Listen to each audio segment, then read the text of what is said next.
ప్రభు, నా ఆత్మీయ జీవితంలో నేను ఎక్కడ లోపంగా ఉన్నాను? నేను ఎందుకు ఆశీర్వదించబడలేకపోతున్నాను? నేను ఎందుకు స్వస్థత పొందుకోలేకపోతున్నాను? నేను ఎందుకు దేవా నీ యొక్క ఆశీర్వాదములకు పాత్రుడిని పాత్రురాల్ని కాలేకపోతున్నాను?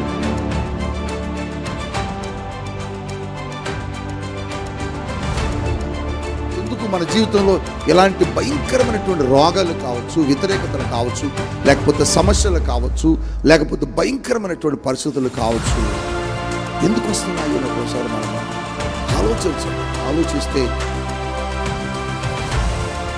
ఆలోచిస్తే దీనికి కారణాలు 2024 వరకు నువ్వు కూడా అప్పుడప్పుడు అనేకులతో కలిసి సేవకులు వ్యతిరేకంగా నడిచేవారు, సంఘములో వ్యతిరేకంగా మాట్లాడేవారు, సంఘములో వ్యతిరేకమైన వారితో సహవాసం చేసేవేమో, సంఘములో వ్యతిరేకమైన వారితో కలిసి నువ్వు కూడా ప్రయాణం చేసేవేమో. ఈ సంవత్సరం చేసుకోవాల్సిన తీర్మానం ఏంటంటే, దేవునికి వ్యతిరేకంగా, దైవజనులకు వ్యతిరేకంగా, దేవుని సేవకులకు వ్యతిరేకంగా, దేవుని ప్రతినిధులకు వ్యతిరేకంగా ఉన్న వారితో సహవాసం చేయాలి అంటున్నాడు. మోషే దగ్గరకు వచ్చి, మోషే సోదరుడా, అక్క కదా, సహోదరి కదా, ఒకసారి ప్రార్థన చేయి. నువ్వు దేవుణ్ణి అడిగితే తను బాగు చేస్తాడు, నువ్వు దేవుణ్ణి అడిగితే తను దేవుడు బాగు చేస్తాడు, నువ్వు వెళ్ళంటే. మోషే అక్క కదా, సహోదరి కదా, మోషే సరేలే అని దేవుని దగ్గరికి వెళ్ళి, ప్రభువా ఆమెను క్షమించాలి. అది దైవజనుడి మనసు, అది దైవజనుడి హృదయం. లేదు నేను ప్రార్థించను, నన్ను వ్యతిరేకించింది, నన్ను దూషించింది కాబట్టి నేను చెయ్యను పో అని లేదండి. దైవజనుడు హృదయం ఎలా ఉంటుంది? నువ్వు సరి చేయకున్నప్పుడు, నువ్వు తెలుసుకున్నప్పుడు తిరిగి మరలా నిన్ను హక్కును చేర్చుకుని హృదయం కలిగిన వాడు దైవజనుడు.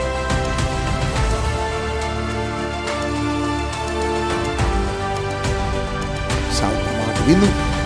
దేవుడు సేవకుడి ద్వారా ఏం చెప్తాడు అది వచ్చే. డాక్టర్ ఏం చెప్తాడు, వైద్యుడు ఏం చెప్తాడు, పేషెంట్ అదే చేయాలి. దాన్ని బట్టి మనకు వెంటనే ఆరోగ్యము వచ్చింది. దేవుడు ఏం చెప్తాడు అది చేస్తే నీ జీవితాల్లో బలమైన కార్యం.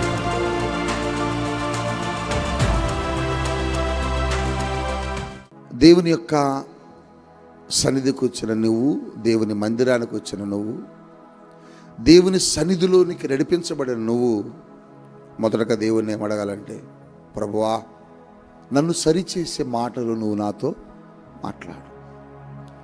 నేను ఏ లోపముతో వచ్చానో ఇక్కడికి, కొన్ని లోపాలు నాకు కూడా తెలియదు, వాటిని నేను కూడా గమనించలేకపోవచ్చు, పరిశీలించలేకపోవచ్చు.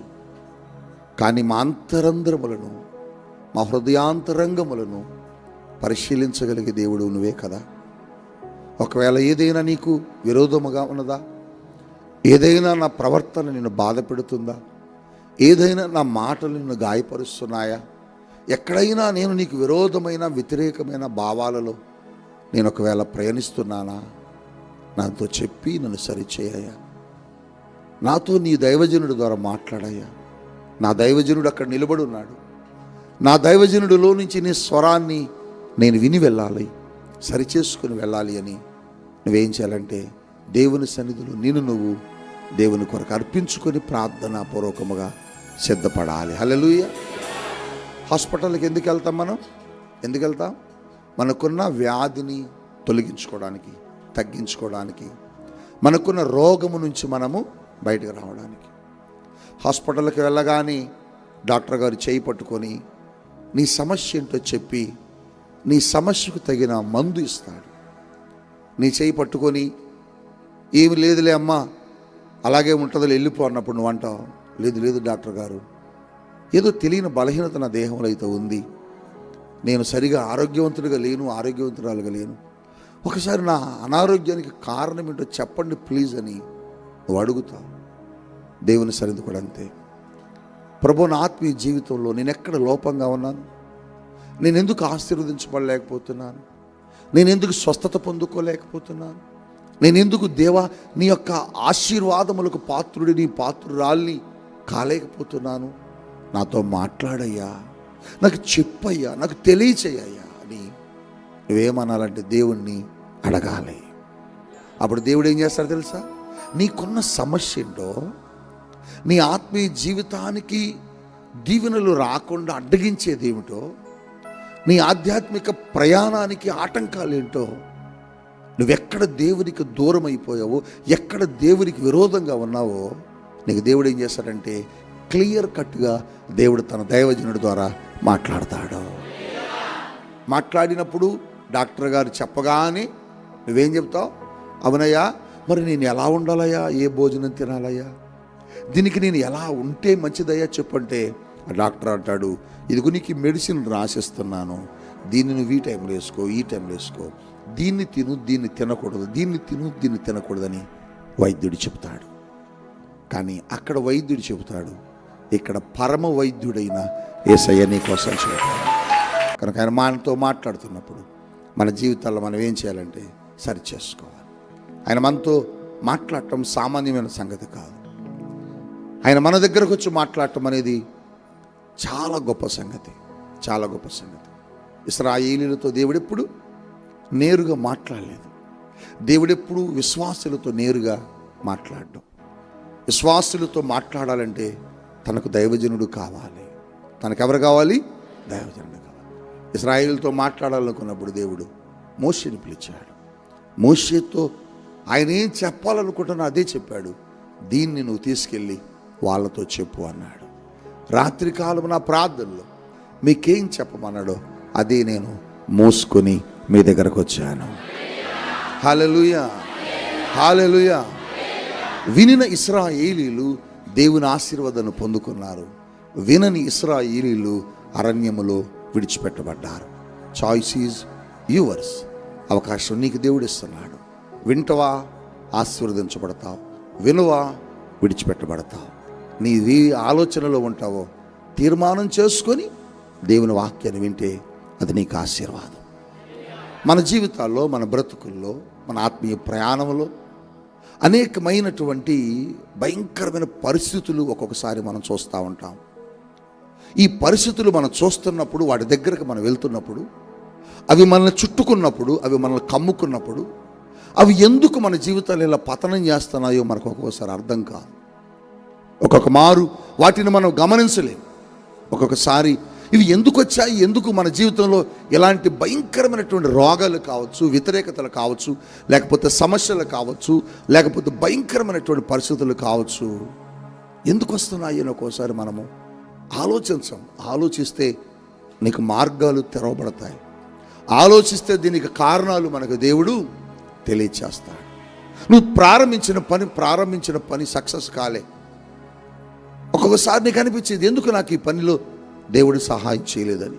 లేకపోతే నీ జీవితంలో ఎక్కడికి వెళ్ళిన నాశనం, ఎక్కడికి వెళ్ళిన వినాశనం, నీ జీవితంలో ఎక్కడికి ఏది ప్రారంభించిన భయంకరమైనటువంటి లాస్, నష్టం, అనారోగ్యాలు, రోగాలు, భయంకరమైన శాపాలు, భయంకరమైన నష్టాలు ఎందుకు ఇలా వస్తున్నాయి మీ జీవితాల్లో? ఎందుకు ఇలాంటి మీ జీవితాల్లో దాపరుస్తున్నాయి? ఒకే ఒకటండి, మన జీవితాల్లో దేవునికి వ్యతిరేకమైన స్వభావం ఎప్పుడైతే మన హృదయంలో ఉంటుందో దేవుని యొక్క శాపం, దేవుని యొక్క నాశనం, దేవుని యొక్క ఉగ్రత మన జీవితాల్లో చోటు చేసుకుంటుంది. కొన్ని కుటుంబాలు పాడైపోతూ ఉంటాయి. కొన్ని కుటుంబాలు నాశనం అవుతూ ఉంటాయి. ఎందుకు వారి కుటుంబాలు అలా నాశనం అయ్యాయి అని అనుకుంటారు, కానీ దాన్ని గూర్చినటువంటి విషయాన్ని లోతుగా వాళ్ళు పరిశీలించలేరు. నిజంగా మనిషి జీవితంలో ఒక పతనం, ఒక నష్టం, ఒక శ్రమ ఎందుకు వచ్చింది అంటే దేవునికి వ్యతిరేకముగా మనము వెళ్ళడాన్ని బట్టి. యోనా తన యొక్క జీవితంలో దేవుడు చెప్పిన మాట వినలే.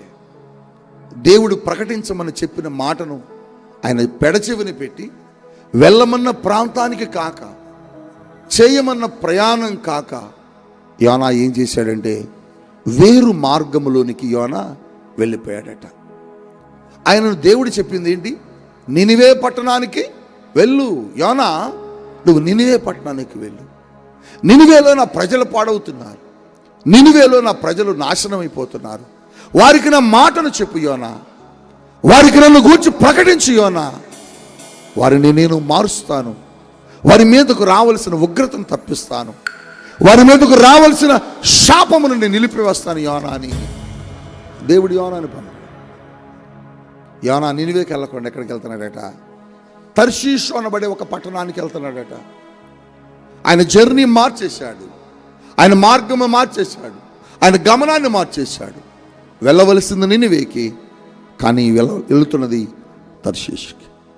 మన జీవితంలో కూడా చేయమన్న పనులు మనం చెయ్యం, వెళ్ళమన్న చోటుకు మనం వెళ్ళం, ఉండమన్న రీతిగా మనం ఉండం, ఇవ్వమన్న రీతిగా మనం ఇవ్వం, నడవమన్న రీతిగా మనం నడవం, చేయమన్న రీతిగా మనము చెయ్యం. యోనా కూడా తన జీవితంలో అదే చేశాడు.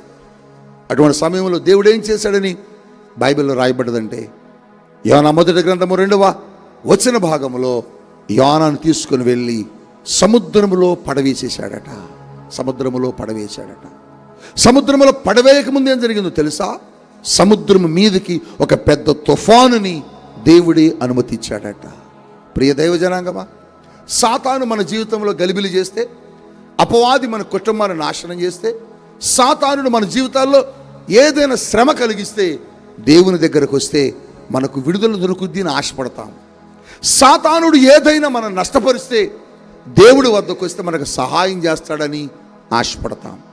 సాతానుడు మనల్ని ఏదైనా నాశనానికి అప్పగిస్తే, ఈ నాశనం నుంచి విడిపించడానికి మనకు దేవుడున్నాళ్ళే అని ఒక ధైర్యంతో మందిరానికి వస్తాం. కానీ దేవుడే మనల్ని నాశనపరిస్తే, దేవుడే మనల్ని నాశనానికి అప్పగిస్తే, దేవుడే మన మీద తన ఉగ్రతను కొమ్మరిస్తే మనల్ని ఎవడు తప్పించగలడు? మనల్ని ఎవడు విడిపించగలడు? మనల్ని ఎవడు రక్షించగలడు? మనల్ని ఎవడు బాగు చేయగలడు? యోనా పరిస్థితి అంతే. యోనా తర్షీషుకు వెళ్ళి వాడెక్కుతున్నాడట. ఆ వాడెక్కి ప్రయాణిస్తున్నాడు. దేవుడు సముద్రమునకు గాలికి ఆజ్ఞ ఇచ్చాడండి, వెళ్ళు యోనా ప్రయాణాన్ని అడ్డగించు, వెళ్ళు యోనా ప్రయాణాన్ని అడ్డగించు అని దేవుడే సెలవిచ్చాడట. ఎప్పుడైతే దేవుడు సెలవిచ్చాడో, యోనా దేవుడి మాట వినలేదు, కానీ సృష్టి దేవుని మాట విన్నది. సృష్టికి ఆజ్ఞాపిస్తున్నాడు దేవుడు, సృష్టికి చెబుతున్నాడు దేవుడు, యోనా వాడను అడ్డగించు, యోనా వాడను అడ్డగించు. నేను వెళ్ళమన్న రీతిగా వెళ్ళటలే, నేను వెళ్ళమని చెప్పినట్లుగా ఆయన ప్రయాణం చేయటలేదు అని సృష్టితో దేవుడు మాట్లాడినప్పుడు, సృష్టి యోనా వెళుతున్నటువంటి వాడను అడ్డగిస్తుంది. వాడ బ్రద్దలైపోతుందట, వాడ నాశనం అవుతుందట, వాడ ముక్కలైపోతుందట. వాడతో పాటు వాడలో ఉన్న వారందరూ కూడా చనిపోయే పరిస్థితి వచ్చింది. ఎందుకు వచ్చింది ఈ పరిస్థితి? ఎందుకు వచ్చింది ఈ వినాశనం? ఎందుకు వచ్చింది ఈ నాశనకరమైన పరిస్థితి? ఆ వాడకంటే ఆ వాడలో దేవుని మాట విననివాడు ఒకడున్నాడు. ప్రియ సంగమా, నీ జీవితంలో నీవు కానీ, లేకపోతే నీ బిడ్డలు కానీ, లేకపోతే నీ భార్య కానీ, నీ కుటుంబంలో ఎవరైనా ఒక్కరైనా దేవునికి అవిధేయులుగా గనక ఉంటే, నీ కుటుంబం అనే వాడ మీదకు అప్పుడప్పుడు గాలులు వేస్తూ ఉంటాయి. అప్పుడప్పుడు ఒక్కరు చేసిన పొరపాటును బట్టి, ఒక వ్యక్తి చేసిన పొరపాటును బట్టి ఆ కుటుంబం అంతా ఏమవుద్దంటే శాపానికి గురవుద్ది. మీరు అనుకోవచ్చు, నా భార్య ప్రార్థనా పరురాలని నీ భర్త అనుకోవచ్చు, లేకపోతే నా భర్త ప్రార్థనా పరుడు, నేను ఎలా ఉన్నా పర్వాలేదులే అని నువ్వు అనుకోవచ్చు, లేకపోతే మా అమ్మ నాన్న ప్రార్థనా పరులు, మాకేం కాదులే మేము ఎలా ఉన్నా అని మీ పిల్లలు అనుకోవచ్చు. ప్రియ సంగమా, వాడలో ఒక్కడే దేవునికి అవిధేయుడిగా నడిచింది, వాడలో ఒక్కడే దేవునికి విరోధంగా నడిచింది, వాడలో ఒక్కడే దేవుని మాట వినకుండా వెళుతున్నది. వాడ మొత్తానికి శ్రమ వచ్చింది నాన్న, వాడ మొత్తానికి కష్టం వచ్చింది బిడ్డ, వాడ మొత్తానికి నాశనం వచ్చింది బిడ్డ. అందుకనే ప్రియ సంగమా, 2024లో మీ కుటుంబంలో ఎవరో ఎక్కడో ఒక్కరైనా దేవునికి విరోధంగా నడిచారు, వ్యతిరేకంగా నడిచుంటారు, దేవునికి వ్యతిరేకమైన స్వభావం కలిగి జీవించి ఉంటారు. అందుకని మీ జీవితాల్లో భయంకరమైనటువంటి తుఫాన్లు, భయంకరమైన కష్టాలు, భయంకరమైన శ్రమలు, భయంకరమైన ఇబ్బందులు, భయంకరమైన రోగాలు, భయంకరమైన నాశనం మీ జీవితాల్లో సంభవించింది. ఎందుకు మీ కుటుంబాలకు శ్రమ? ఎందుకు మీ కుటుంబాలు ఇబ్బందులు? ఎందుకు మీ కుటుంబాల్లో ఆ భయంకరమైన కష్టాలు? ఆ కష్టాలు, ఆ వాడెందుకు పగిలిపోయింది? ఆ వాడ ముక్కలైపోతుందట, ఆ వాడ బ్రద్దలైపోతుందట. కారణం ఏంటో తెలుసా? వాడలో దేవుని మాట విననివాడు ఒకడున్నాడు. నీ ఇల్లు పాడవడానికి, నీ ఇంటిలో ఎవరో దేవుని మాట విన్నవారు ఉన్నారు. నీ ఇల్లు నాశనం అవడానికి నీ ఇంటిలో ఎవరో దేవునికి వ్యతిరేకముగా నడిచేవారు ఉన్నారు. నీ ఇల్లు భయంకరముగా కుప్పకూలిపోవటానికి, నాశనకరమైన జీవితం జీవించడానికి మీ ఇంట్లో ఎవరో దేవునికి వ్యతిరేకమైన వారు నడుస్తున్నారు. చేయవద్దన్న పని చేస్తున్నారేమో, వెళ్ళవద్దన్న చోటుకు వెళుతున్నారేమో, ఉండవద్దన్న చోట ఉంటున్నారేమో, వినవద్దన్న వాటిని వింటున్నారేమో, మాట్లాడవద్దు అని చెప్పిన మాటలు మీరు మాట్లాడుతున్నారేమో. పరిశుద్ధాత్మ దేవుడి ఉదయకాలం మీతో చెబుతున్నాడు, ప్రియ సంగమా, ఒకవేళ నీ కుటుంబం అందుకే నాశనమైందేమో. దేవునికి వ్యతిరేకమైన స్వభావం, దేవునికి వ్యతిరేకమైన స్వభావం ఉంటే మన కుటుంబాలు ఏమవుతాయి చెప్పండి? నాశనం అయిపోతాయి. కష్టాలు కష్టాలు కష్టాలు, శ్రమలకు దేవుడే అప్పగిస్తాడు. అప్పుడప్పుడు మనం అనుకుంటే, ఎందుకు వచ్చినాయి శ్రమలు? నేను బాగానే ఉన్నాను, నేను రోజు చర్చికి వెళ్తున్నాను, నేను దశమ భాగం ఇస్తున్నాను, కానుకలు ఇస్తున్నాను, పరిచర్య చేస్తున్నాను, బట్ ఎందుకు మరి నాకు ఈ కుటుంబానికి శ్రమ? ఎవరో నీ కుటుంబంలో దేవునికి వ్యతిరేకంగా నడిచేవారు ఉన్నారు. ఎవరో నీ కుటుంబంలో దేవునికి వ్యతిరేకమైన స్వభావం కలిగిన వారు ఉన్నారు. అవును, ఇశ్రాయేలు ఓడిపోయారండి. ఇశ్రాయేలు ఎప్పుడు ఓడలే. ఇశ్రాయేలు ఓటమి ఎరుగిన ప్రజలు. అందులో యెహోషువ నాయకుడు. యెహోషువ నాయకత్వంలో ఓటమి ఎరుగినటువంటి నాయకుడు యెహోషువ. ఓటమంటూ ఏమిటో తెలియదు యెహోషువకు అసలు. ఇప్పుడు గెలుపు బాటలో నడిచినటువంటి యెహోషువ ఒక్కసారి ఓడిపోయాడు. ఒక్కసారి ఓడిపోయారు. అత్యధికమైన ప్రజలు ఇశ్రాయేలు శత్రువుల చేతిలో చనిపోయారు. ఒక్కసారిగా చనిపోయారన్న వార్త యెహోషువ వినగానే యెహోషువ ఏం చేశాడు తెలుసా? ఒక్కసారిగా ఆలోచించాడు, ఎందుకు మేము ఓడిపోయాం?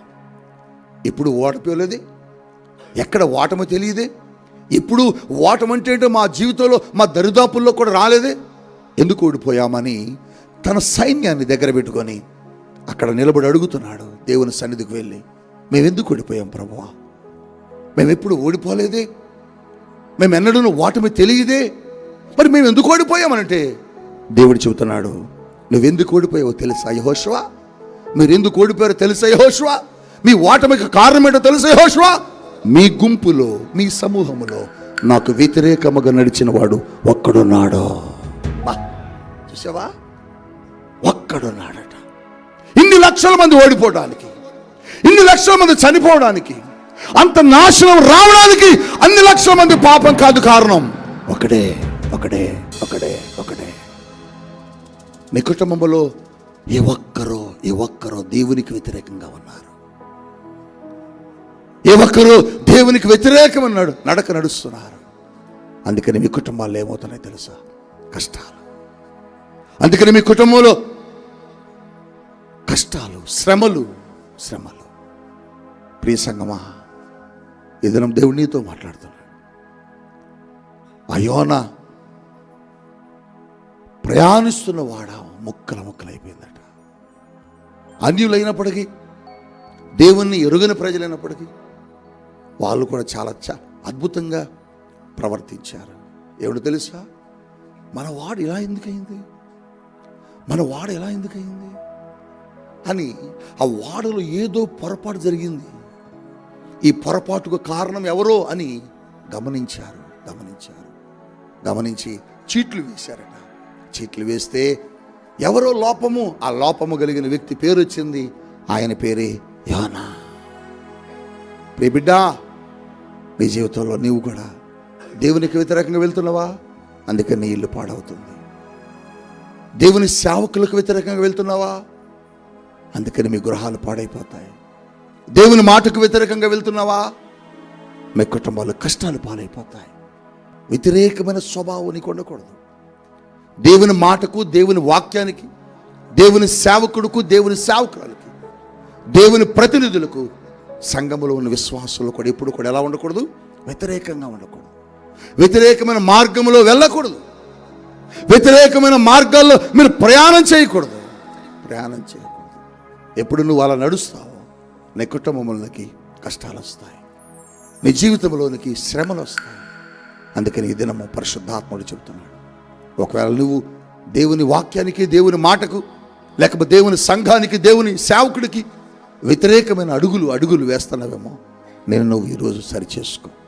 వాళ్ళు ఏం చేశారో తెలుసా? ఎందుకు ఈ శ్రమ వచ్చింది, ఎందుకు ఈ కష్టం వచ్చింది, ఎందుకు ఈ బాధ వచ్చిందని చీట్లు వేస్తే యోనా పేరు వచ్చింది. యోనాను ఎత్తి సముద్రంలో పడవేశారట. చూడండి ప్రియులారా, నా మాట, సముద్రంలో యోనాను పడవేయగానే గాలి, సముద్రము పొంగటం ఆగిపోయినాయి. అంటే లోపం. శ్రమకు కారణం ఏంటో పరిశీలించారు, ఆ కష్టానికి కారణం ఏంటో పరిశీలించారు, దాన్ని తీసి బయటపడేశారు. వెంటనే గాలి, సముద్రం పొంగటం ఆగిపోయిందట. సంగమా, ఈరోజు దేవుడు నీతో చెప్పాలని ప్రయత్నిస్తున్నాడంటే, నీ కష్టాలకు కారణం నీ ఇంట్లో ఎవరో దేవునికి వ్యతిరేకంగా నడుస్తున్నారు. ఈ కష్టాలకు కారణం నీ ఇంట్లో ఎవరో దేవుని సేవకులకు వ్యతిరేకంగా నడుస్తున్నారు. నీ శ్రమలకు కారణం నీ ఇంట్లో ఎవరో దేవుని సంఘానికి వ్యతిరేకంగా నడుస్తున్నారు. దేవుని సంఘములకు వ్యతిరేకంగా ఇప్పుడు నడవకూడదు, దేవుని సేవకులకు ఎప్పుడు వ్యతిరేకంగా నడవకూడదు. ఒక గుంపు దేవుని సేవకులకు వ్యతిరేకంగా లేచారండి, దైవజనులకు వ్యతిరేకంగా మాట్లాడటం ప్రారంభించారండి. 430 సంవత్సరాలు ఐగుప్తు దేశంలో బానిసలుగా దేవుని ప్రజలు ఉంటే, మోషే నాయకత్వంలో దేవుడు వారిని విడిపించి ఐగుప్తు నుంచి కనాను దేశాన్ని తీసుకుని వెళుతున్న తరుణంలో, ఇశ్రాయేలీలలో దేవుని సేవకుడిగా దేవుడు మోషేని లేవనెత్తి నిలబెడితే, మోషేతో పాటు అహరోను కూడా దేవుడు యాజకుడిగా ఆ సంఘానికి, ఆ సమూహానికి దేవుడు అరణ్యంలో పెడితే, కోరహు అనబడే ఒక వ్యక్తి దేవుని యొక్క సంఘానికి, దేవుని యొక్క సేవకుడుకు, దేవుని యొక్క ప్రతినిధికి, దేవుని యొక్క నాయకుడికి వ్యతిరేకముగా మాట్లాడటం ప్రారంభించాడట. దేవుని యొక్క సేవకుని వ్యతిరేకిస్తున్నాడు. ఆయన ఏం చేశాడు తెలుసా? కోరహు, ఏమిటయా మన మీద మోషే పెత్తనం చేస్తున్నాడు, ఏమిటయా మోషే మనల్ని పెద్ద శాసిస్తున్నాడు, ఏమిటయా మోషే మాట మనం వినేది, రండి మనమంతా ఒక వర్గముగా ఉందామని ఇజ్రాయేలు గుంపులో నుంచి ఒక గుంపును ప్రత్యేకించుకొని, ఒక టీంని, ఒక వర్గాన్ని, ఒక కూటమిని ఆ కోరహు ఏర్పాటు చేశాడండి. ఇక వీళ్ళందరూ ఏం చేస్తున్నారంటే, మోషే ఏం చేస్తున్నా వ్యతిరేకిస్తున్నారు. వీళ్ళందరూ ఏం చేస్తున్నారంటే, మోషే ఏది మాట్లాడినా వ్యతిరేకిస్తున్నారు. వీళ్ళందరూ ఏం చేస్తున్నారంటే, మోషే ఏది చెప్తున్నా వినడం లేదు. దేవుని యొక్క వాక్యంలో రాయబడ్డది. ఆ మాట మీరు చూస్తారా? చూడండి, సంఖ్యాకాండము 16వ అధ్యాయము 19వ వచనంలో కోరహు ఏం చేస్తున్నాడో చూద్దాం. కోరహు ప్రత్యక్షపు గుడారము యొక్క ద్వారమునొద్దకు సర్వ సమాజమును వారికి విరోధముగా పోగు చేయగా, ఎలాట మీరు అందరూ చెప్పండి, ఎలాట? ఎవరికి విరోధముగా? సేవకుడికి విరోధముగా. ఎవరికి విరోధముగా? దేవుని ప్రతినిధికి విరోధముగా. నా వైపు మీరు చూడాలి. ఎవరికి విరోధముగా? చెప్పట్లేదు మీరు గట్టిగా. ఎవరికి విరోధముగా? దైవజనుడికి విరోధముగా ఒక టీమును తయారు చేసుకున్నాడు. ఆయన చెప్పింది మనం వినొద్దు, ఆయన మాట మనం వినొద్దు, ఆయనలో మనం ఉండొద్దు, మందంతో ఒక టీం రండి నా వెనక. దేవుని ప్రత్యక్ష గుడారము దగ్గరకు వచ్చి ఒక టీమును తయారు చేసుకొని దేవుని సేవకుడికి వ్యతిరేకంగా నడుస్తున్నాడు. ప్రియ దేవుని బిడ్డలారా, ప్రియ సంగమా, ప్రియ దేవుని పిల్లలారా, ఎప్పుడన్నా నీ సేవకుడు నీకు నచ్చకపోతే నువ్వు వెళ్ళిపో. కానీ ఎప్పుడన్నా నీ సేవకుని మాట నీకు బాధ కలిగితే నువ్వు వెళ్ళిపో. కానీ వ్యతిరేకమైన వర్గాన్ని ఎప్పుడు సంఘములో తయారు చేయకూడదు. వ్యతిరేకమైన సమూహాన్ని ఎప్పుడు సంఘములో నువ్వు సృష్టించకూడదు. కోరహు సృష్టించాడు, కోరహు తయారు చేశాడు. కోరహు కొంతమంది వ్యక్తులను పోగు చేసి అని ఉంటుంది బైబిల్లో. పోగు చేసుకున్నాడట. నువ్వు నా టీము, నువ్వు నా వర్గం అని పోగు చేసుకున్నాడట. పోగు చేసుకుని వ్యతిరేకంగా మాట్లాడుతున్నాడట. వ్యతిరేకంగా దైవజనుడు చూశాడు. దైవజనుడు ఏం చేశాడు? చూశాడు. దైవజనుడు చూసి కోపం వచ్చింది దైవజనుడికి. దైవజనుడు దేవుని దగ్గరకు వచ్చి అడుగుతున్నాడు, ప్రభువా, వీళ్ళు వ్యతిరేకంగా నిలబడ్డారయ్యా, వీళ్ళ మీదకి నీ ఉగ్రత రావాలి. ఎలాంటి ఉగ్రత రావాలని అడుగుతున్నాడు తెలుసా? కింద వాక్యంలో ఆ మాట చదివి చాలా షాక్ అయ్యాను. చూడండి 29 వచనం నుండి అదే అధ్యాయం. మనుషులందరికీ వచ్చు. నన్ను చూడండి. మనుషులందరికీ వచ్చే మరణము లాంటి మరణం వీళ్ళకి రావద్దు. సహజమైన మరణం వచ్చి వీళ్ళు చనిపోకూడదు. సహజమైన మరణం చేత వీళ్ళు చనిపోకూడదు.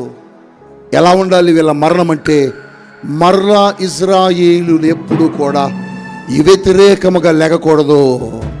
వాళ్ళ మరణము చూస్తే మిగిలిన వాళ్లకు భయము పుట్టాలి. అందుకోసమే ఎలాంటి మరణం రావాలని అడుగుతున్నాడంటే, భూమి 2 పాయలుగా చీలిపోయి వ్యతిరేకించిన వారందరూ భూమి లోపలికి వెళ్ళి చచ్చిపోవాలి ప్రభు అని అడుగుతున్నాడట. ఎవడన్నా ప్రార్థన చేస్తాడు? అసలు చేస్తాడా? మోసే చేస్తున్నాడు. మోసే చేస్తున్నాడు. అంటే ఎంత విరక్తి పుట్టిందో మోసేకి, ఎంత చిరాకు పుట్టిందో. ఎందుకు అంత విరక్తి పుట్టి ఉంటుంది, ఎందుకు అంత చిరాకు వచ్చి ఉంటుందంటే, దేవుని ఉద్దేశాలకు వీళ్ళు ఆటంకముగా ఉన్నారు. దేవుని ఉద్దేశాల కొరకు ఆటంకముగా ఉన్నవారి కొరకు దైవజనుడు నిలబడి గనక ఏది ప్రార్థన చేస్తే దేవుడు అదే చేస్తాడు. హల్లెలూయా. భూమి నెరవేరాలి. వీళ్ళకు మామూలు మరణం రాకూడదు ప్రభువా, వీళ్ళకు మామూలు మరణం రాకూడదు ప్రభు అని అడుగుతున్నాడు. ఎప్పుడు అడిగాడు అంతే. ఏం మోసే మరి అలాంటి మరణం ఎందుకులే, మనోళ్ళే కదా అని అంటలే. దేవుని సేవకుడు అడిగాడు, దేవుడు చేస్తున్నాడు. భూమి నెరవిడిచి భూమి లోపల భాగానికి కొరహుతో పాటు ఉన్న కొద్దిమంది వ్యక్తులు చనిపోయారండి. ఆ మరణం చూసి ఇశ్రాయేలు వణికిపోయారట. ఆ మరణం చూసి ఇశ్రాయేలు గజగజలాడుతున్నారట. అమ్మో, మన కళ్ళ ముందే భూమి నెరవిడిచి కొరహు లోపలికి వెళ్ళిపోతున్నాడు, కేకలేస్తున్నాడు, అరుస్తున్నాడు, నన్ను పైకి లాగండి అని. కానీ ఎవరికి అవకాశం దేవుడు ఇవ్వలా. కారణం ఏంటో తెలుసా? వాళ్ళు చనిపోవడానికి, వారు నాశనం అవ్వడానికి, వారు మరణించడానికి ఒకే ఒక కారణం, దేవుని సేవకుడికి వ్యతిరేకంగా మాట్లాడారు. సంగమా, నీ ఆత్మీయ జీవితంలో ఈ స్వభావాన్ని కలిగి ఉన్నావా? దైవజనుడికి, దైవజనురాలకి, దేవుని ప్రతినిధులకు, దేవుని సేవకులకు నువ్వు దేవుని సన్నిధిలో వ్యతిరేకముగా నిలబడ్డావా? జాగ్రత్త. నీ కుటుంబము నాశనమైపోద్ది, నీ కుటుంబము పాడైపోద్ది, నీ కుటుంబం మీదకు దేవుని ఉగ్రత చోటు చేసుకుంటుంది. చాలా స్థలాల్లో, చాలా సంఘాల్లో దైవజనుల మీదకు వ్యతిరేకంగా ఉంటారండి. కొన్ని సంఘాల్లో గ్రూపులు ఉంటాయండి. కొన్ని సహవాసాల్లో 2 వర్గాలు ఉంటాయండి. వీళ్ళందరూ ఏం చేస్తారు తెలుసా? ఒకళ్ళేమో దైవజనులతో మంచిగా ఉంటారు, ఒకళ్ళేమో దైవజనులతో విరోధంగా ఉంటారు. విరోధంగా ఉన్న వారిని బట్టి దేవుని వాక్యం చెబుతుంది, నాశనానికి గురవుతారు. దేవుని ఉగ్రత వారి మీదకి వస్తుంది, దేవుని భయంకరమైన శాపం వారి మీదకి వస్తుంది. ఎప్పుడు కూడా దేవుని సేవకులకు వ్యతిరేకంగా మనము మాట్లాడకూడదు. దేవుని సేవకులకు వ్యతిరేకంగా ఎక్కడైనా ఎవరైనా మాట్లాడుతుంటే వాళ్ళ ప్రక్కన కూడా నువ్వు నిలబడకూడదు. ఎందుకు తెలుసా? ఒకవేళ ఆ ఉగ్రత వారితో పాటుగా నీ మీదకు కూడా వచ్చే అవకాశం ఉంటుంది. సంగమా, జాగ్రత్త. 2024 వరకు నువ్వు కూడా అప్పుడప్పుడు అనేకులతో కలిసి సేవకులకు వ్యతిరేకంగా నడిచేవేమో, సంఘములో వ్యతిరేకంగా మాట్లాడేవేమో, సంఘములో వ్యతిరేకమైన వారితో సహవాసం చేసేవేమో, సంఘములో వ్యతిరేకమైన వారితో కలిసి నువ్వు కూడా ప్రయాణం చేసేవేమో. ఈ సంవత్సరం నువ్వు చేసుకోవాల్సిన తీర్మానం ఏంటంటే, దేవునికి వ్యతిరేకంగా, దైవజనులకు వ్యతిరేకంగా, దేవుని సేవకులకు వ్యతిరేకంగా, దేవుని ప్రతినిధులకు వ్యతిరేకంగా ఉన్న వారితో నువ్వు సహవాసం చేయకూడదు, వారి మాట వినకూడదు. ఎందుకు తెలుసా? ఆ ఉగ్రత, ఆ శాపం, ఆ భయంకరమైన మరణం మీ కుటుంబాలకు వచ్చింది. ఈరోజు దేవుడు నీతో చెబుతున్నాడు, ఎందుకు మీ కుటుంబాల్లో శాపాలు వస్తున్నాయి, ఎందుకు మీ కుటుంబాల్లో నాశనం వస్తుంది, ఎందుకు మీ కుటుంబాల మీదకు దేవుని ఉగ్రత చోటు చేసుకుంటుందంటే, దేవుని ఉగ్రత రావడానికి కారణం దేవుని సేవకులకు, దేవుని మాటకు, దేవునికి మనం ఏమవుతున్నాం తెలుసా? వ్యతిరేకమైపోతున్నాం. ఎప్పుడు కూడా సంఘములో సేవకుడికి వ్యతిరేకంగా రాకూడదు. సంఘములో సేవకుడి మీద నువ్వు తిరుగుబాటు చేయకూడదు. తిరుగుబాటు చేసిన కోరహు చనిపోయాడండి, చనిపోయాడు. నీ కుటుంబానికి శిక్ష కావాలని ఉందా? నీ కుటుంబానికి ఇటువంటి మరణం రావాలని ఆశ ఉందా? నీ కుటుంబానికి ఇటువంటి మరణం రావాలని కోరిక ఉందా? వద్దు. దేవుని సేవకుడిగా చెబుతున్నాను, ఒక ఆత్మీయ తండ్రిగా. దైవజనులు గద్దించినప్పుడు, దైవజనులు మందలించినప్పుడు, దైవజనులు హెచ్చరించినప్పుడు, దేవుని సేవకులు మీ దగ్గరకు వచ్చి మిమ్మల్ని సరి చేస్తున్నప్పుడు, నువ్వు ఇలా ఉండు, ఇలా ఉండు, నువ్వు ఇలా నడువు, నువ్వు ఇలా జీవించు, నువ్వు ఇలా ఉండు అన్నప్పుడు నిన్ను సరి చేసుకుని నడవడానికి ప్రయత్నం చేయాలి. కానీ ఎవరి మాటలు విని, వీళ్ళ మాటలు విని, కొరహు చెప్పిన మాటలు విని కొంతమంది కొరహు టీములో చేరారు. కొరహు మాట నమ్మి కొరహు టీములో జాయిన్ అయ్యారు. కొరహుతో పాటు వాళ్ళు కూడా చనిపోయారు. నువ్వు కూడా అలా చనిపోవాలని ఆశ ఉందా? అలాంటి ఉగ్రత నీ ఇంటి మీదకి, నీ కుటుంబం మీదకి రావాలని నువ్వు కోరుకుంటున్నావా? అందుకు ఆ దేవుని మందిరానికి వచ్చింది, అందుకు ఆ దేవుని సన్నిధికి వచ్చినారు. లేని ఉగ్రతను తెచ్చుకోవడానిక, లేని శాపాన్ని మోసుకోవడానిక కాదు కదా. శాపముల నుంచి, పాపము నుంచి మనం విడిపించబడటానికి ఆయన చేరాము, ఆయన ఆశ్రయించాము. దేవుని సేవకులకి ఎప్పుడు వ్యతిరేకంగా నడవద్దు. దైవజనులకు ఎప్పుడు, అభిషిక్తులకు ఎప్పుడు, దేవుని ఆత్మతో అభిషేకించబడిన వారికి ఎప్పుడు వ్యతిరేకముగా మీరు ఎప్పుడు కనబడొద్దు, కనబడొద్దు, కనబడొద్దు, కనబడొద్దు, కనబడొద్దు. కనబడతావా? చూడు, ఉగ్రత వస్తుంది, ఉగ్రత వస్తుంది, ఉగ్రత వస్తుంది. ఒకవేళ దైవజనుడు ఎప్పుడైనా నేను బాధ పెట్టాడనో, గాయపరిచాడని అనిపిస్తే, దేవా నన్ను సరిచేయడానికి నువ్వు నా సేవకుడి ద్వారా మాట్లాడేవాళ్ళని నిన్ను నువ్వు నిదానపరుచుకోవాలి తప్ప వ్యతిరేకంగా ఉండకూడదు. మీరంటే సేవకుడికి ఎందుకు కోపం ఉంటుంది? మీరంటే దేవుని ప్రతినిధులకు ఎందుకు కోపం ఉంటుంది? సంఘం అంటే సేవకుడికి ఎందుకు ద్వేషం ఉంటుంది? ఉండదు, ఉండదు. ఎప్పుడు ఏ సంఘం అన్నా, ఏ సేవకుడికి కోపమో ఉండదు. సేవకుని ఆశ ఏంటంటే, సేవకుని కోరిక ఏంటంటే, సేవకుని ఉద్దేశం ఏంటంటే, సంఘము దీవించబడాలి, సంఘము పరలోకానికి వెళ్ళాలి, సంఘము ఆశీర్వదించబడాలనేది దైవజనుని యొక్క ఆలోచన. ఈరోజు మన కుటుంబాలు భయంకరమైన ఉగ్రతకు గురవడానికి, నాశనకరమైన మాటలు మనము మన జీవితాల్లో తెచ్చుకోవడానికి, శాపాన్ని తెచ్చుకోవడానికి ఒకే ఒక కారణం, ఆయనకు వ్యతిరేకమైన స్వభావం. దేవునికి, దేవుని మాటకు, దేవుని సంఘానికి, దేవుని సేవకు వ్యతిరేకం, వ్యతిరేకం. చాలా చోట్ల నేను చూస్తానండి, సంఘాలను పాడు చేసేవాళ్ళు ఉంటారు, సంఘాలను నాశనం చేసేవాళ్ళు ఉంటారు, సంఘ సేవకులు కొట్టిన వారు ఉన్నారండి, సంఘ సేవకులు ఇబ్బంది పెట్టిన వారు ఉన్నారండి. ఎన్ని చోట్ల దైవజనుల మీద దాడులు జరిగాయి తెలుసా? ఎన్ని చోట్ల దైవజనుల మీద భయంకరమైనటువంటి టార్చర్స్ పెట్టారు తెలుసా? ఈరోజు వాళ్ళెవ్వరూ కూడా సంతోషంగా లేరు, వాళ్ళెవ్వరూ కూడా ఎక్కడా కూడా ఆనందంగా లేరు. వాళ్ళు అనుకోవచ్చు మేము బాగానే ఉన్నాం అనుకోవచ్చు, కానీ వారి ఆత్మీయంగా ఎప్పుడైతే చచ్చిపోతారో వారి జీవితాల్లోకి శాపం అప్పుడే ప్రవేశించింది. అటువంటి వారి వలన ఉండొద్దు, ఉండొద్దు, వ్యతిరేకముగా నువ్వు ఉండొద్దు. నాకు తెలిసినటువంటి ఒక సహోదరుడు యోహాన్ రాజు, ఆయన పేరు యోహాన్ రాజు. మా ఊరిలో చిన్నతనం, నేను బాగా చిన్నపిల్లాన్ని. ఆయన ఒక పాస్టర్ గారిని, సేసే పాస్టర్ గారిని, 2 వర్గాలు ఉండడాన్ని బట్టి ఆ కాలనీలో ఒక వర్గం వారు ఏం చేశారంటే ఈయన్ని ఎగేశారు.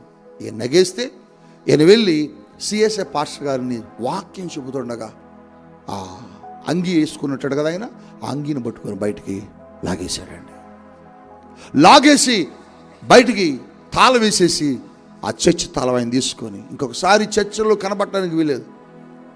నువ్వు డీనరీ చైర్మన్, ఆయన డీసీ అంటారనమాట, ఆయన్ని డీనరీ చైర్మన్ అని అర్థం. నువ్వు ఇక్కడ పాస్టర్ అయినా డీసీ అయినా ఎవడవైనా కావచ్చు, ఇక్కడ మేం చెప్పినట్టే నువ్వు ఉండాలని ఆయన మాట్లాడుతుంటే ఏం చేశాడు తెలుసా? చెంప మీద పెట్టి కొట్టాడండి.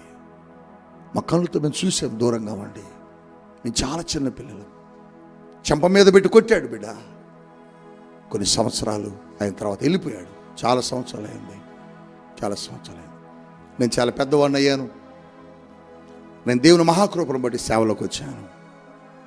చాలా సంవత్సరాల తర్వాత తిరువురు దగ్గర కల్లూరు అనే ఒక ఊరు ఉంటుంది.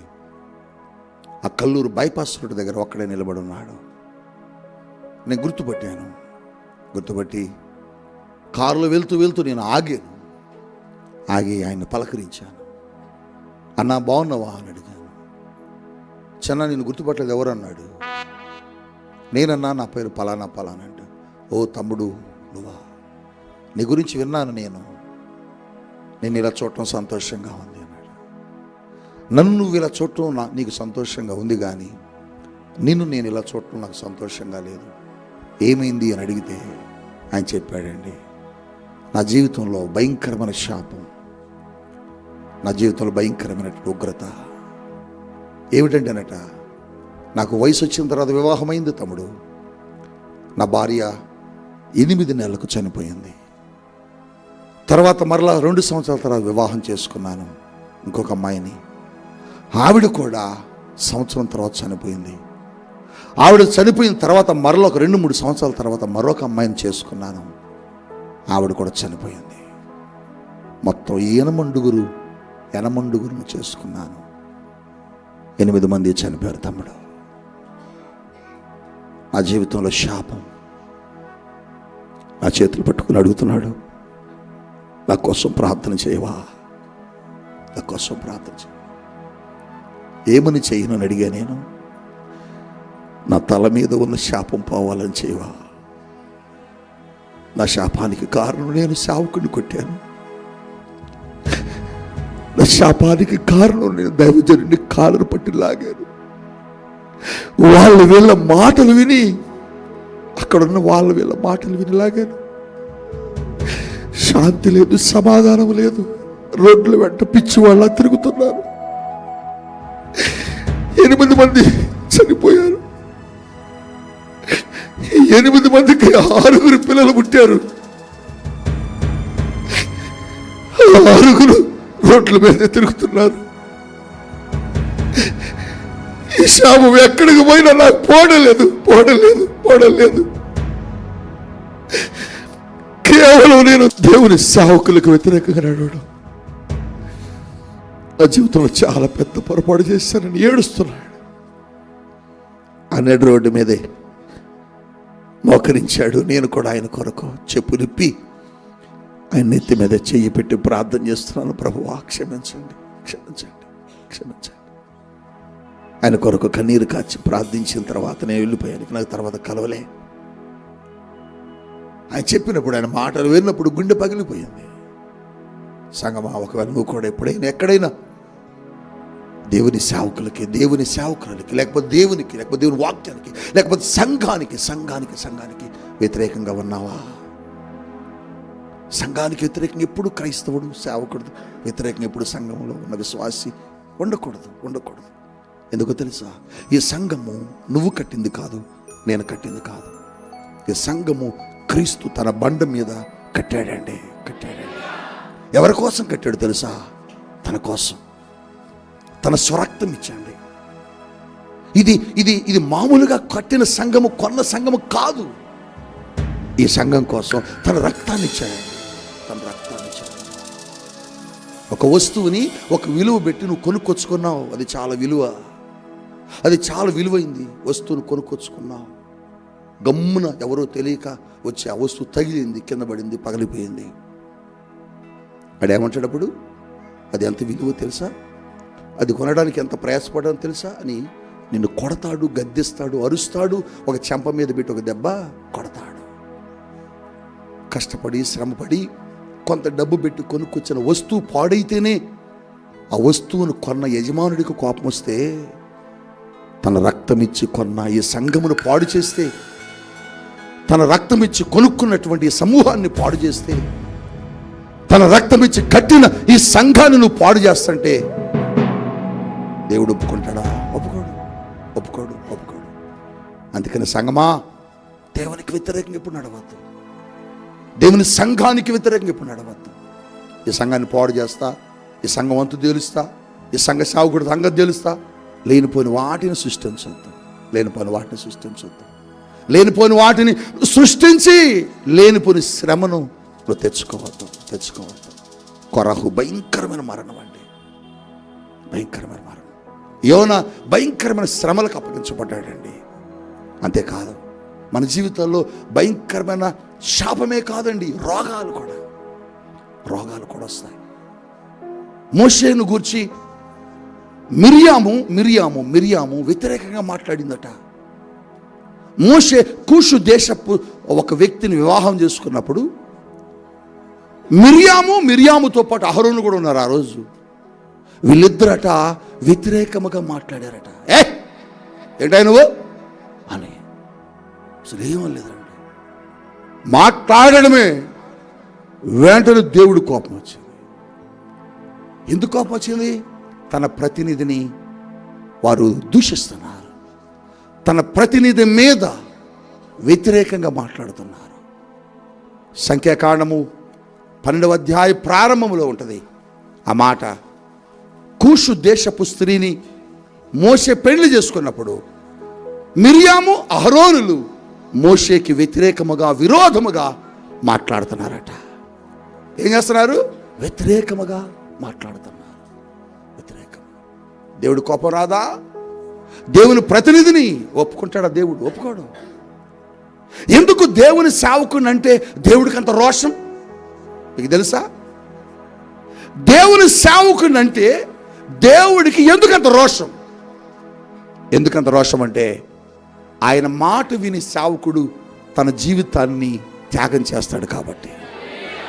ఎక్కడా ఊరు, నీ తల్లిని విడవయ్యా, నీ తండ్రిని విడవయ్యా, పలానా ప్రాంతానికి వెళ్ళంటే అక్కడికి వెళ్తాడు చూడు దైవజనుడు. అందుకోసము దేవుడు తన పక్షమున నిలబడతాడు. తను ఆస్తిని వదులుకుంటాడు, తన సంపద వదులుకుంటాడు, తన ఆశయాలు వదులుకుంటాడు, తనకున్న బంధువులు వదులుకుంటాడు. అందరు వదులుకొని ఏకాకిలాగా దేవుడు ఎక్కడికి వెళ్ళమంటాడు అక్కడికి వెళ్ళిపోతాడు. అంతే. వాడి పక్షమున దేవుడు ఎప్పుడు వ్యాజ్యమాడతాడు. ఎప్పుడు దేవుడు ఉంటాడు, ఎప్పుడు వానితో దేవుడు ఉంటాడు. కోపం వచ్చింది దేవునికి. సేవకుల సరికి దేవుడు కోపం వచ్చింది. దేవుని ఉగ్రత మిరియాము మీదకి వచ్చిందట. మిరియాముకు వెంటనే ఏమైందో తెలుసా? కుష్టు రోగం వచ్చిందట. బా, కుష్ఠం చూస్తుండగానే కుష్ఠరోగం వచ్చింది. ఇలా చూస్తుండగానే కుష్ఠరోగం వచ్చింది. బా, దేవుని సేవకుడు జోలికి వస్తే ఇటువంటి భయంకరమైన శాపం వస్తుంది, ఇటువంటి భయంకరమైనటువంటి మరణాలు వస్తాయి, ఇటువంటి భయంకరమైన రోగాలు వస్తాయి. ఎప్పుడైతే రోగం వచ్చిందో మిరియాముతో పాటు అహరోను కూడా వ్యతిరేకించాడు.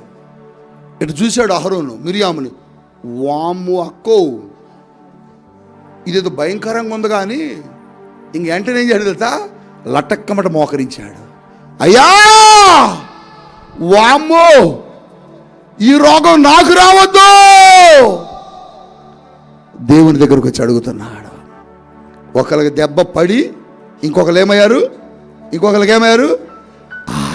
ఆ భయంకరమైన నాశనం, భయంకరమైనటువంటి ఉగ్రత. తన ప్రతినిధి నిలబడి గనుక ఇది చెయ్యి ప్రభు అని అడిగితే దైవజనుడి కోసం చేస్తాడు దేవుడు. అందుకని దైవజనుడితో ఆటలు ఎప్పుడు ఆడద్దు. ఎందుకంటే దేవుని సంఘములో, దేవుని సహవాసంలో మనమెప్పుడు దేవుని సేవకులకు వ్యతిరేకంగా వెళ్ళకూడదు. జీవితాలను త్యాగం చేసి వస్తారండి సేవకులు. కుటుంబాలను వదులుకొని వస్తారు సేవకులు. మీరు ఆదివారం కూడా మందిరం వదిలి మీ సహవాసంలో ఎక్కడ మీ బంధువుల దగ్గరకు, స్నేహితుల దగ్గరకు వెళ్తారు. కానీ మేము వెళ్ళగలమా? వెళ్ళలేము. మాకు ఆరోగ్యం బాగలేకపోయినా వచ్చి ఇక్కడ నిలబడతాం. మా అక్కర్లు ఎన్నో ఉన్నా మేము ఇక్కడికి వచ్చి నిలబడతాం. మా మనసులో పుట్టెడు దుఃఖం ఉంటుందండి ఒక్కొక్కసారి.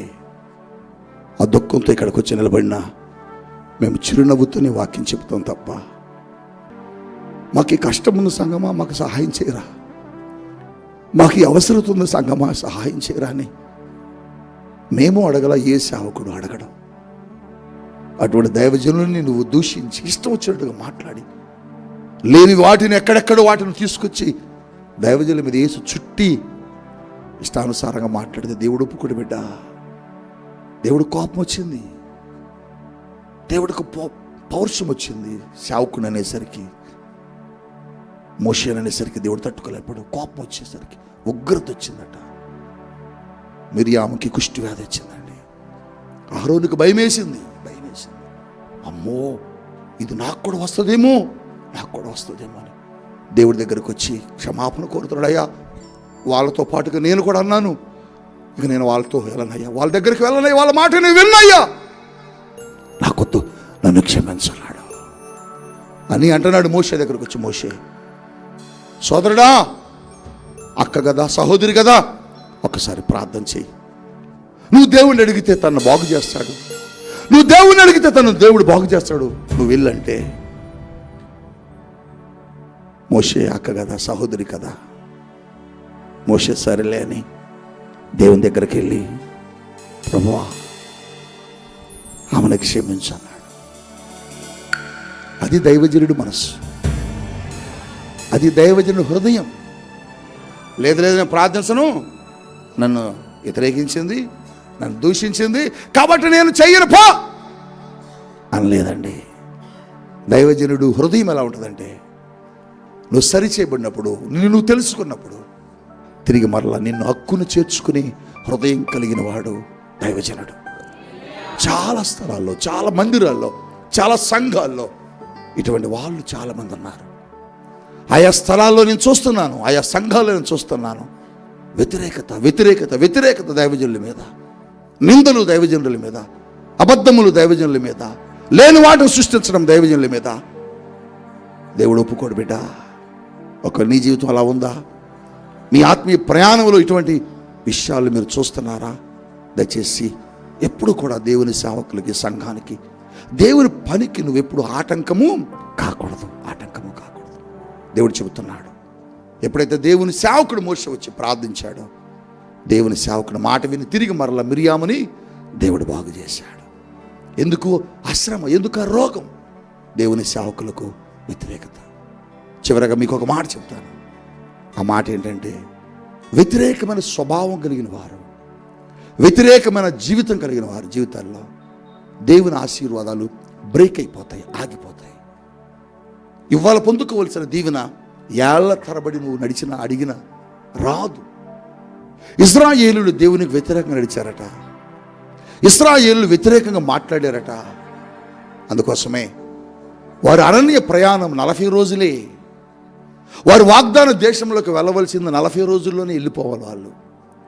కానీ 40 సంవత్సరాలు అరణ్యంలోని తిరుగుతున్నారు. ఎందుకు తిరుగుతున్నాం ప్రభువా అని దేవుని సేవకుడు వచ్చి దేవుణ్ణి అడుగుతున్నాడని దేవుడు చెబుతున్న మాట ఏంటి తెలుసా? వీళ్ళు వేగి చూడటానికి వెళ్ళి రమ్మని చెప్పింది వెళ్ళారు కదా, వాళ్ళు ఎన్ని రోజులు తిరిగి వచ్చారంటారట? 40 రోజులు తిరిగి వచ్చారట. 40 రోజులు వేగి చూచి వచ్చారు. కాబట్టి 40 రోజులు వేగి చూచి వచ్చి ఇక్కడున్న ఇశ్రాయేలీయులకు ఏం చెబుతున్నారంటే చెడ్డ సమాచారం చెప్తున్నారట. ఏం చెబుతున్నారట? ఏం చెబుతున్నారట? ఒటిదే అక్కడ ఏమి లేదు అంటారట. ఒటిదే అది అభిషేకం కాదంటున్నారట. ఒటిదే అది ఆత్మ కాదంటున్నారట. ఒటిదే అది అంటున్నారట. అందుకు దేవుడు అన్నాడు, 40 రోజులు తిరిగి వచ్చారుగా, వచ్చి చెడ్డ సమాచారం చెప్పారుగా, రోజుకి 1 సంవత్సరం చొప్పున, రోజుకి 1 సంవత్సరం చొప్పున 40 సంవత్సరాలు మీరు అరణ్యంలోనే చావాలిపోయినారట. చూసావా దేవుడు ఎలా మాట్లాడాడు? 40 రోజుల్లో రావాల్సిన ఆశీర్వాదం, 40 రోజుల్లో చేరవలసిన పరలోక గమ్యం కనాను దేశం 40 సంవత్సరాలు పట్టింది. నువ్వు 40 రోజుల్లో దీవించబడాల్సిన నువ్వు 40 సంవత్సరాలు ఎందుకు పట్టింది? 10 రోజుల్లో దీవించబడాల్సిన నువ్వు 10 సంవత్సరాలు ఎందుకు పట్టింది? 1 రోజులో దీవించబడాల్సిన నువ్వు నీకెందుకు సంవత్సరాలు తరబడి పడుతున్నాయంటే, నువ్వు కూడా దేవునికి, దేవుని సంఘానికి, దేవుని సమూహానికి ఎక్కడో చెడ్డ సమాచారాన్ని అందిస్తున్నావు. చెడ్డ సమాచారం. దేవుని సంఘం మీద చెడ్డ సమాచారం చెప్పొద్దు, దేవుని సేవకుల మీద చెడ్డ సమాచారం చెప్పొద్దు, దేవుని పని మీద చెడ్డ సమాచారం చెప్పొద్దు. సంగమా, ఎప్పుడు కూడా చెడ్డ సమాచారం ఎప్పుడు చెప్పొద్దు. నువ్వు విన్నావు ఏదన్నా నోరు మూసుకోవటమే, నీ చెవులు ఏదైనా పడిందా నీ మనసులో అట్ట పెట్టుకోవటమే. దాని గురించి నువ్వు ఎక్కడా కూడా ఎప్పుడు కూడా చెడ్డ సమాచారం చెప్పారట. చెడ్డ సమాచారం చెప్పేవారు సంఘాల్లో ఉంటారు, చెడ్డ మాటలు పలికేవారు సంఘాల్లో ఉంటారు, చెడ్డ మాటలను అందించేవారు సంఘాల్లో ఉంటారు. అందుకని సంఘాల్లో ఉన్న విశ్వాసులకి భయంకరమైనటువంటి కష్టాలు, దీవెన లేదు, ఆశీర్వాదం లేదు, సంతోషం లేదు, ఆనందం లేదు. అటువంటి స్థితి, అటువంటి పరిస్థితి మీకు రాకుండా ఉండాలంటే ఎవరు చెడ్డ సమాచారం చెప్పినా మీరు దాన్ని వినకూడదు. అపవాది చెడ్డ సమాచారమే చెబుతాడు, అంతే కదా. ఏమన్నాడు అపవాది వచ్చి ఏమన్నాడు? ఆ అపవాదిగాడు ఏమన్నాడు చెప్పండి? ఊరిక ఆ కాయలు తింటే దేవుని కంటే గొప్పలు అయిపోతారు. చెడ్డ సమాచారం ఎప్పుడైతే అపవాది సాతానుడు హవ్వకు అక్కడ విత్తాడో వారిద్దరూ మోసపోవటం జరిగింది. అందుకని సాతానుడు ఏం చేస్తాడు తెలివిగా మీ మధ్యకు వచ్చి మీ దగ్గరకు వచ్చి లేని వాటిని క్రియేట్ చేస్తూ ఉంటాడు, అబద్ధములు పుట్టిస్తూ ఉంటాడు. అందుకని మీరు ఏం చేయాలంటే అటువంటి మాటలు మీరు వినొద్దు, విని లేనిపోని శ్రమ మీరు తెచ్చుకోవద్దు. లేనిపోని శ్రమ మరి తెచ్చుకోవద్దు. ఏదైనా పరిశుద్ధాత్మ దేవుడు అదే చెప్పాడు మీకు. ఎన్నడూ కూడా మీ జీవితాల్లో దేవునికి వ్యతిరేకంగా నడవద్దు. ఎవరైనా దేవుని సంఘములో వ్యతిరేకంగా చెడ్డ మాటలు మీకు ఎవరైనా చెప్పితే మీరు ఎవరి మాటలు వినకూడదు. ఎవరి మాటలు వినకూడదు. ఎవరి మాట వినకూడదు. రకరకాలైన మాటలు పుట్టిస్తారు సంఘంలో. పలానా అమ్మాయి అట్లా, పలానా అమ్మాయి ఇట్లా, పలానా అబ్బాయి ఇట్లా, పలానా అబ్బాయి ఇట్లా, పలానా. మీకు అనవసరం అది. లేదా పలానా దైవజనుడు ఇట్లా, పలానా దైవజనుడు ఇట్లా, పలానా దైవజనుడు ఇట్లా అని మీకు అనవసరం. దేవుడికి అన్నీ తెలుసు. ఏది మంచో ఏది చెడో, ఏది సరి అయిందో ఏది సరి అయింది కాదు, ఆయనకన్నీ ఎరిగినవాడు. కనుక చెడ్డ సమాచారాలు చెప్పి మీరు దేవుని శాపాన్ని, దేవుని ఉగ్రతను తెచ్చుకోవద్దు. వాళ్ళందరూ తీసుకొచ్చి చెడ్డ సమాచారాన్ని అక్కడ ఉన్నటువంటి నాయకులకు చెప్పారట. ఆ దేశం బాగలేదు, ఆ దేశంలో ఉన్నవారు సరిగా లేరు, ఆ దేశంలో వారిని మనం జయించలేము, ఆ దేశ పరిస్థితులు చాలా బలంగా ఉన్నాయి, మనమేమో బలహీనంగా ఉన్నామని సేవకుడికి చెబుతున్నారు, మోషేకి చెబుతున్నారు, నాయకుడికి చెబుతున్నారు. దేవుని సేవకుడు నాడు చెడ్డ సమాచారం అందించారట. దేవుడు కోపం వచ్చింది. అంటే వారిలో ఉన్న విశ్వాసాన్ని పాడు చేస్తున్నారు. ఆ దేశముకు మనం వెళతాము అని చెప్పిన దేవుని వాగ్దానము అది జరగదు అని చెబుతున్నారు వీళ్ళు. అందుకని ఆ దేవుడు కోపం వచ్చింది. అందుకని దేవుడు కోపం వచ్చింది. దేవుని ఉగ్రతట వారి మీదకి వచ్చిందట. 40 రోజులు వెళ్ళవలసినటువంటి ప్రయాణాన్ని దేవుడు ఏం చేశాడు తెలుసా? 40 సంవత్సరాలు చేశాడు. అందుకనే అక్కడక్కడ తిరిగారు. ఇప్పుడు బ్లెస్సింగ్స్ 10 రోజుల్లో దీవించబడాలి, సంవత్సరంలో దీవించబడాలి. కానీ నీ ఆశీర్వాదాలు ఆలస్యమైపోయాయి. కారణం సంఘములో చెడ్డ సమాచారం. ప్రియ బిడ్డా, ఎవరి గురించి నువ్వు చెప్పొద్దు నాన్న. ఎవరి గురించి నీవు పలకకూడదు. ఎవరిని గురించి నువ్వు ఇతరులకి చెడ్డ మాటలు పుట్టించకూడదు. వాళ్ళ మాటలు విని ఒకరిని ఆత్మీయ జీవితం దెబ్బతింటుందేమో. జాగ్రత్త. ఎవరు చెప్పినా ఏది వినకూడదు. విని చెడ్డ సమాచారాన్ని బట్టి శాపం తెచ్చుకున్నారు. ఆశీర్వాదం ఆగిపోయింది. వాగ్దాన దేశం చేరలేకపోయారు. అక్కడ రాయబడిన మాటలేంటి తెలుసా? చెడ్డ సమాచారం చెప్పిన వాళ్ళందరూ అరణ్యంలోనే చనిపోయారట. విశ్వసించిన కాలేబు, యెహోషువలు మాత్రమే వాగ్దాన దేశంలో చేరారట. నీ జీవితం ఎలా ఉంది? దేవునికి వ్యతిరేకంగా ఉందా? దేవుని సన్నిధిలో వ్యతిరేకంగా నడుస్తున్నావా? దేవుని సంఘానికి, సేవకుడికి వ్యతిరేకంగా ఉన్నావా? నీ ఇంటి పక్క వారికి వ్యతిరేకంగా ఉన్నావా? ఆత్మీయులకు వ్యతిరేకంగా ఉన్నావా? నీ సహవాసంలో ఉన్న ఆత్మీయులకు ఎవరికైనా వ్యతిరేకంగా ఉన్నావేమో. ఉండొద్దు బిడ్డ. ఎవరి మాట వినొద్దు. ఎవరి మాటను ఆలకించొద్దు. ఎవరి మాటని హృదయంలోనికి తీసుకురావద్దు. దేవుని దీవిస్తాడు. దేవుని ఆశీర్వదించాలంటే ఇవన్నీ కూడా నీ జీవితంలో తొలగించుకో. వ్యతిరేక స్వభావం తీసేయి, పాపపు స్వభావాన్ని తీసేయి, లేకపోతే దేవుని మాట వినకుండా వెళ్ళే స్వభావం తీసేయి, వర్గాలు కట్టే స్వభావం తీసేయి. ఇవన్నీ తీసేసి సేవకుడు ఏం చెబుతాడో సేవకుని మాట విను. దేవుడు సేవకుడి ద్వారా ఏం చెబుతాడో అది నువ్వు చేయి. డాక్టర్ ఏం చెబుతాడో, వైద్యుడు ఏం చెబుతాడో పేషెంట్ అదే చేయాలి. దాన్ని బట్టే తనకు వెంటనే ఆరోగ్యము వచ్చింది. దేవుడు ఏం చెబుతాడో అది చేస్తే నీ జీవితాల్లో బలమైన కార్యాలు పొందుకుంటావు. ఈరోజు ఒక మంచి తీర్మానం చేసుకో. ఇంకెన్నడూ కూడా దైవ సేవకుల మీద, సంఘానికి విరోధంగా ఎప్పుడు పనిచేయొద్దు. పనిచేయను ప్రభువా, ఎప్పుడు అలాంటి మాటలు పలకను ప్రభువా. నాకు కీడొద్దయ్యా, శాపం వద్దయ్యా. నీ ఆశీర్వాదమే మా కుటుంబానికి కావాలి, నీ దీవెనే మా కుటుంబానికి కావాలి ప్రభా. ఎప్పుడు నీకు పనికొచ్చే పాత్రలుగానే ఉండాలి. సంఘానికి మేలుకరమైన బిడ్డగా నేను ఉండాలి. సంఘానికి ఆశీర్వాదకరమైన బిడ్డలుగానే మేము ఉండాలి. అయ్యా, నీకు మహిమ తెచ్చే బిడ్డలుగానే మేము ఉండాలి. అలాగే ఉంటామయ్యా 2025లోని ఒక మంచి తీర్మానం చేసుకోండి. మీ కొరకు నేను ప్రార్థన చేస్తున్నాను. తండ్రి, నీకు వందనాలు, స్తుతులు, స్తోత్రాలయ్యా. ఈరోజు నీ వాక్యం విని ఎంతమంది పశ్చాత్తాపడ్డారో వారందరినీ క్షమించయ్యా ప్రభా. తెలిసి తెలియనితనంలో అయ్యా తోటి సహోదరులు ఎవరో చెప్పిన మాటలు విని ప్రలోభపడి అయ్యా ఒక్కొక్కసారి ప్రభా బలహీనులై అయ్యా వారితో పాటు ఏకీభవించారేమో ప్రభా. అయ్యా సంఘానికి వ్యతిరేకంగా దైవ జనులకు వ్యతిరేకంగా మాట్లాడారేమో నీ పిల్లలయ్యా. దయతో క్షమించయ్యా. వాక్యాన్ని విని వారు సరిచేయబడ్డారు ఈ రోజున. అయ్యా ఇదిగో తండ్రి కోరాహు లాంటి మరణం మాకు వద్దంటున్నారయ్యా. అయ్యా ఇదిగో తండ్రి మిరియాముకు వచ్చిన కుష్టు అటువంటి భయంకరమైన వ్యాధులు మమ్మల్ని తాకొద్దు ప్రభు అని అంటున్నారయ్యా. చెడ్డ సమాచారం ఇది అయ్యా అరణ్యంలో రాలిపోయిన వారి వల్ల మేము ఉండొద్దయ్యా అని అంటున్నారయ్యా. అయ్యా నీ కృప మాకు కావాలి. మమ్మల్ని క్షమించయ్యా, మమ్మల్ని ఆశీర్వదించయ్యా. అయ్యా సంఘానికి మేలుకరంగా మేము ఉంటాము. అయ్యా సంఘానికి ఆశీర్వాదకరంగా మేము ఉంటాము. దైవజనులకు సహకారులుగా మేము ఉంటామని అయ్యా ఎంతమంది తీర్మానం చేసుకున్నారో ప్రభా, వారందరినీ ఆశీర్వదించయ్యా, దీవించయ్యా. బ్లెస్ అయ్య ప్రభా. ఇంకా ఎన్నడూ కూడా ప్రభా నీకు విరోధంగా పని చేయకుండా పరిశుద్ధాత్మదేవా వారిని మీరు నడిపించుదురుగాక. పరిశుద్ధాత్మదేవా వారిని నైనా తండ్రి సత్యమైన మార్గములు మీరు నడిపించుదురుగాక. నీ దైవ ఆశీర్వాదముతో దైవ దీవెనలతో ఆయన నీ బిడ్డలను నింపుదువుగాక. యేసు నామములో ప్రార్థిస్తున్నాం తండ్రి. ఆమెన్.